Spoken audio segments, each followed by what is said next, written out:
शराब के नशे में चूर एक लड़की ने अरबपति खानदान के इकलौते वारिस पान जू यान का पहला चुंबन चुरा लिया।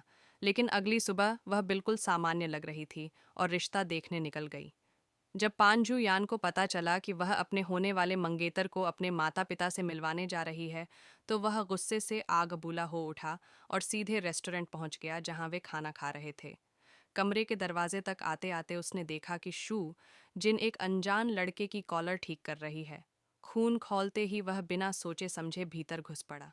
शू जिन हैरान रह गई और तभी उसके पिता कमरे में आए और पूछा, बेटा, तुमने हमारी फैमिली डिनर में मिनिस्टर को बुलाया था, ये हमें पहले क्यों नहीं बताया? शू जिन ने इनकार किया, मैंने किसी को नहीं बुलाया। तभी सबको समझ आया कि यही वह इंसान है जिसने शू जिनके पिता की अस्पताल की फीस भरी थी। पान जुयान ने मुस्कुराकर कहा, निमंत्रण से बेहतर है अचानक मुलाकात, और बोला, ये खाना मेरी तरफ से है अंकल, बेझिझक खाइए।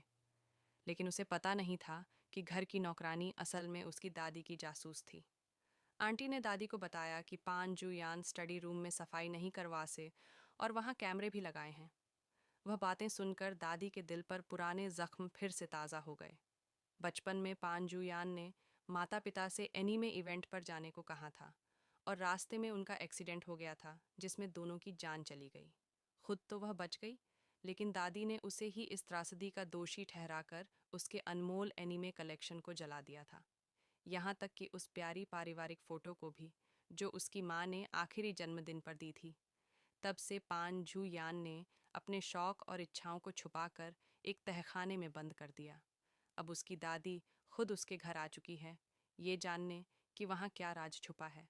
शू जिन का भाई शू बिन पान झू यान से विनती करता है कि वह अपनी बहन का दिल न तोड़े, क्योंकि यह सिर्फ एक व्यक्ति का नहीं, दो लोगों का संघर्ष है। शू जिन कहती है कि उनका साथ संभव नहीं, लेकिन जब पान झू यान सुनता है कि वह किसी और के लिए दिल दे चुकी है, वह टूट सा जाता है और गले लगाकर कहता, मुझे थोड़ा और समय दो, मैं तुम्हें खोने नहीं देना चाहता। तभी उसे फ़ोन आता है। दादी पार्किंग में पहुंच चुकी हैं। पांजू यान बिना कुछ बताए घर के गुप्त दरवाजे की ओर भागता है, जहां दादी एक एक कदम बढ़ा रही हैं। अचानक उनकी नज़र एक टूटी हुई फोटो पर पड़ती है। पान झू यान और उसके माता पिता की आखिरी एक साथ खींची गई तस्वीर। फोटो टूटते ही पान झू यान की आंखों से आंसू छलक पड़ते हैं। वो क्षण जब सब सच सामने आता है। दादी, मैं अपनी पहचान बदल कर रहा, अपने शौक और प्यार को छुपाकर, क्योंकि मुझे आपके बेटे की मौत का गुनाह बहुत भारी लगता था। लेकिन अब मैं यह सब खोकर भी तुमसे खुलकर प्यार करना चाहता हूँ। शूजिन सुनकर भावुक हो जाती है, लेकिन चुप्पी से बता देती है कि कभी कभी शब्दों से ज़्यादा चुप रह जाना ही मजबूरी होती है। प्यार करके भी न मिल पाना, यही तो जीवन का सबसे बड़ा दर्द है।